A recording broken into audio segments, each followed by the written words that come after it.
Alright, I sell the sawdust to people that have horses. Alright, so I'm dumping it into 55-gallon.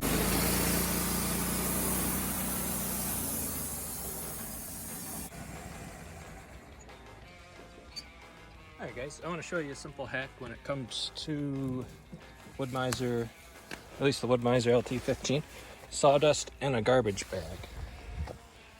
Alright, I sell the sawdust to people that have horses. Alright, so I'm dumping it into a 55-gallon drum. Keeps it off the ground, get a little bit sometimes if I don't have the bag or if it leaks a little here and there. But saves having to shovel it and having to walk on it.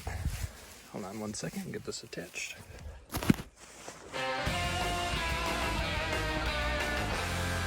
So, take the one strap, hook it around here.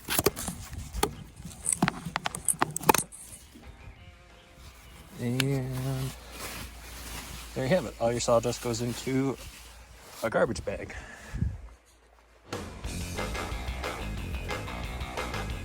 There you go, Wood-Mizer sawdust pack.